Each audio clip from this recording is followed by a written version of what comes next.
Giulia Bevilacqua al nostro hot corner. Giulia, come stai? Ottobrata romana, oggi c'è più caldo, più freddo, Ho piove, non sbagliato piove. l'outfit. Io pure l'altro giorno ho messo il paio, ho detto ma c'erano 30 gradi, a un certo Esatto, punto. oggi mi sono messa il collo alto e fa un caldo Sempre così. meraviglioso che solo Roma può regalare Però in le queste influenze giornate. che si porta Guarda, poi. sono appena uscita da una terribile Ecco, influenza, per esatto, cui... fa Però proprio. va bene, però ci sta, ci Ci sta. Oggi sta. è una bellissima giornata, sono molto felice di essere qui a Roma a presentare un film che comunque parla di una storia Molto, molto, molto tosta. Il molto ghetto, abbiamo già che intervistato è ambientata a a Roma. Roma, quindi insomma che racconta una storia drammatica che la nostra città ha vissuto, non solo la nostra città, ma insomma quindi Era è un importante essere periodo. qua.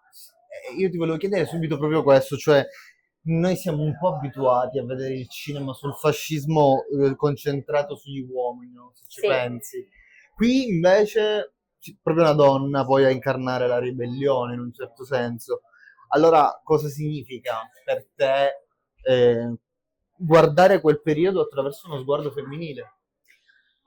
Beh, è la prima cosa che mi ha colpito di questa storia, prima che della sceneggiatura, perché la storia è ispirata ad una storia vera di una donna realmente esistita, che si chiama Elena di Porto, che durante il periodo del fascismo e della seconda guerra mondiale, senza nessun mezzo e senza solo grazie al suo senso di libertà, il suo essere anticonvenzionale, il suo essere una progressista, diciamo, in qualche modo si è ribellata a quello che stava succedendo perché trovava tutto quello che vedeva intorno a lei ingiusto.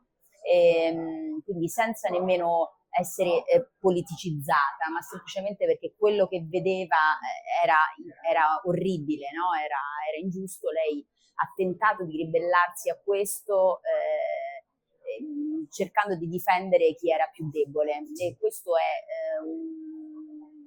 e la cosa assurda che però purtroppo avviene ancora proprio forse per il fatto che veniva fatto da una donna, lei veniva considerata una matta, quindi solo per il fatto che era diversa, diciamo, dalle donne di quel periodo e proprio perché era una che lottava no, per dei valori, veniva considerata una matta Una matta a tutti gli e effetti, sì. quindi è è molto interessante secondo me il messaggio che è potentissimo del film, che Elena faceva tutto questo non tanto per se stessa quanto proprio per gli altri, per difendere i più deboli.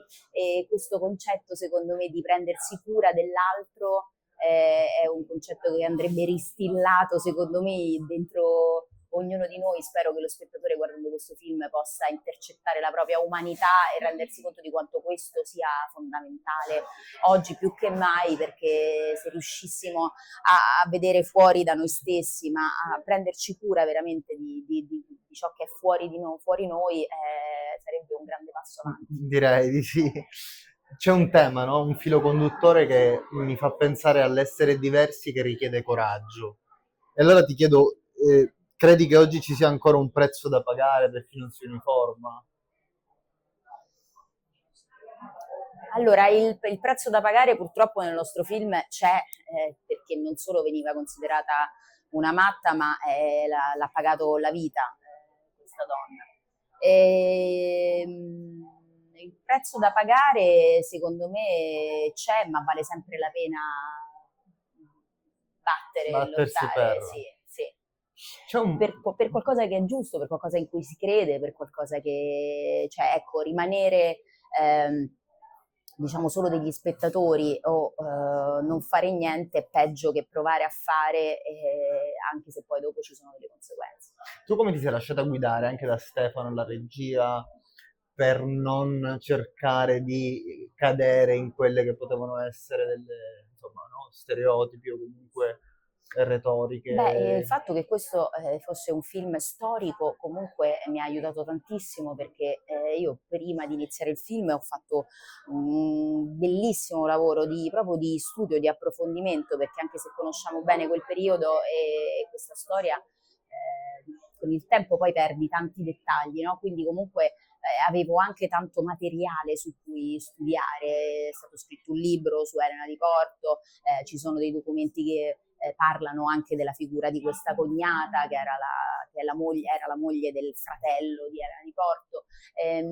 Diciamo che mi sono sì fatta guidare da Stefano, che mi ha dato una grande mano prima di iniziare le riprese, perché sono per esempio andata al ghetto e ho fatto un giro con una guida che Micaela Pavoncelli si chiama, che mi ha fatto fare un giro del ghetto, siamo andati alla sinagoga, alla biblioteca, ho vissuto con lei una giornata proprio per entrare un po' all'interno di quel ghetto. All'epoca poi erano veramente segregati, no? Quindi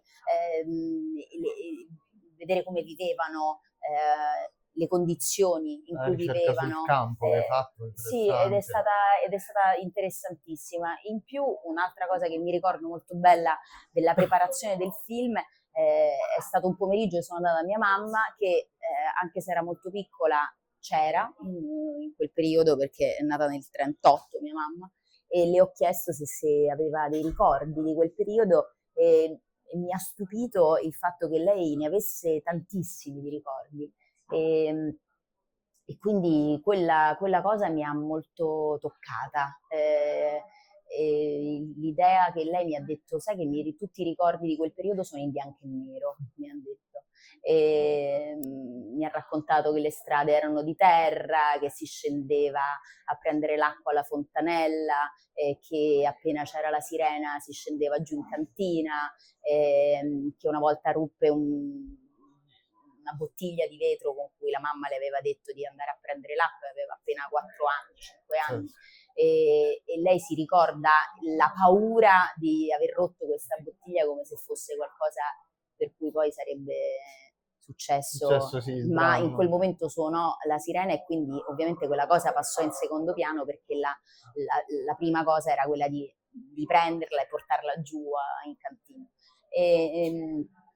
E questo mi ha molto emozionata, toccata, insomma, quindi ho affrontato questo personaggio ispirandomi, diciamo, cercando di andare a recuperare quella verità che mia mamma mi aveva trasmesso, e nello stesso tempo la cosa che mi ha molto emozionata è che ho sempre pensato che questa fosse un'opportunità per ridare vita a quelle persone che sono purtroppo morte in quelle circostanze, quindi è come un omaggio, no, a Costanza, a Elena e a tutte quelle persone che hanno vissuto quella tragedia e che meritano di essere ricordate e omaggiate. So che non si possono, senza fare spoiler, però ti volevo chiedere se c'è un gesto, un film, un frame, un'inquadratura che per te racchiude un po' tutto quello che Di questo di film? questo film. Beh, sicuramente la scena del rastrellamento, che tra l'altro è stato il mio ultimo giorno di set, è stato in assoluto la giornata più emozionante e toccante. Ce ne sono tante, però quella me la ricordo perché sono arrivata sul set e il clima che si respirava era veramente pesante.